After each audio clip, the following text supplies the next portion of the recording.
let's discuss a few ways that engineers can make use of the electric and thermal properties of metals and nonmetals.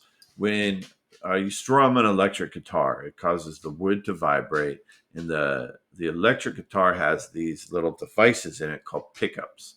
And the pickups take the vibration of the wood, the body of the guitar, and they convert it into an electric signal. Accelerometers, you have accelerometers in your phone. They sense changes in motion or position.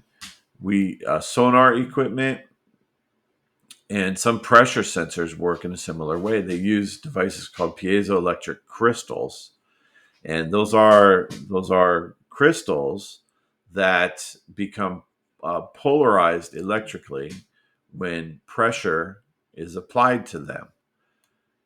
In other words, they can sense pressure, or they can be used to sense pressure. Right? They become polarized when you apply pressure to them. So if you've ever seen like a super ball that lights up when it bounces, that's probably going off of piezoelectric crystals. Or my guess is those shoes that light up probably have something similar in them. They're becoming electrically polarized under pressure. So one side of the crystal, the piezoelectric crystal, will develop a positive charge, and the other will develop a negative charge, and that just happens in response to pressure. Piezoelectric actuators. An actuator is a word for something that produces action. Uh, I don't know if that's the root of the word, but an actuator can be like a motor or a pneumatic cylinder, something that causes motion. So a piezoelectric actuator does the reverse. It takes it it senses electrostatic force, or it flexes in response to electrostatic forces. Now, these piezoelectric crystals, the fact that they become polarized under pressure and that they can actually move in response to electric forces, it makes them really useful in a lot of ways. This is a spacecraft with a foil. The electrons in a material that lead to conduction or insulation can also interact with visible light or other electromagnetic radiation. Electromagnetic radiation can be photons. That's light. Okay, photons are the particles of light.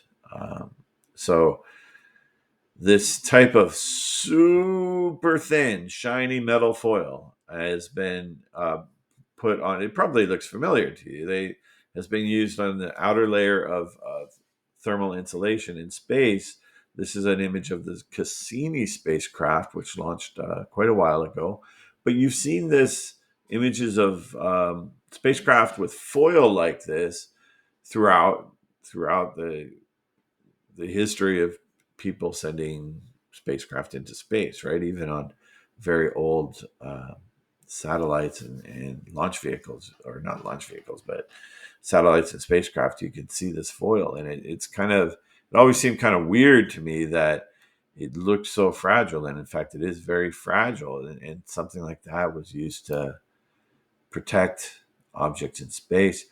And the reason is because photons hit the foil and they get reflected off. It's very thin, so to make it very light, because weight is a big issue when launching things into space. But photons hit the foil and they're reflected off. If the photons were absorbed, then the metal would gain thermal energy and eventually transmit it to the equipment behind the shield. So this is one way to protect the equipment from heat.